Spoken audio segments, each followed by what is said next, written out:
আসসালামু আলাইকুম সম্মানিত ইউটিউব ভিউয়ার্স। আলহামদুলিল্লাহ আমার আরেকটা বন্ডিং মেশিন রেডি হচ্ছে। তো এখানে দেখেন আমার এগুলো সুইচের জন্য জায়গা কাটা আছে এবং দুই পাশে ক্যামেরা হোল্ডার লাগানো আছে। এখনও লাগাই নাই, ফিটিং করি নাই, জাস্ট এমনি সাজায় রাখছি, দেখতে কীরকম হয় যার জন্য দেখছি। এবং ওপরে হেড হোল্ডার বানিয়েছি একদম চায়নার মতো, এবং সবচাইতে বড় যে হেডটা, বড় বিট আর কি, 68x1.4 এইটা দেওয়া আছে এবং সিলিন্ডার দেওয়া আছে ওপরে 617 একটা সিলিন্ডার দেওয়া আছে। দুই পাশে দুইটা মনিটর দেওয়া আছে 19 ইঞ্চি করে, এই পাশে একটা এই পাশে একটা, এবং ওই কর্নারে ভোল্ট মিটার থাকবে।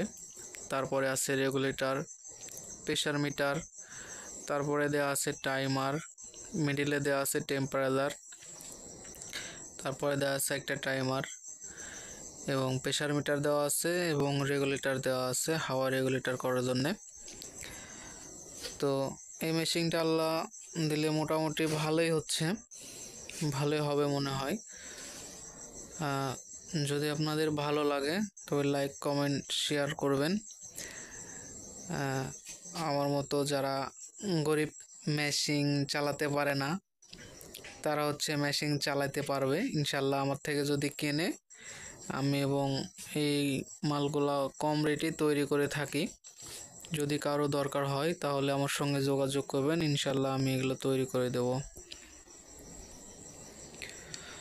তো এর সাথে আমার এখানে আরও দুইটা ফ্রেম রেডি করা আছে, নিচে একটা আছে, এগুলো তৈরি করতে হবে। আমার জায়গা কম, বারান্দাতে আমি রেডি করি এগুলো। তো এখন রাত্রি 11টা বাজে প্রায় মোটামুটি, এই সময় আমি ভিডিও করলাম, দেখালাম আপনাদেরকে যে কাজটা কিভাবে করা হয়। তো যদি ভালো লাগে তাহলে আমার সঙ্গে যোগাযোগ করবেন, ভিডিওতে নাম্বার দেওয়া থাকবে। আমি এগুলোর মাল অনেক কম রেটে তৈরি করে থাকি। আসসালামু আলাইকুম।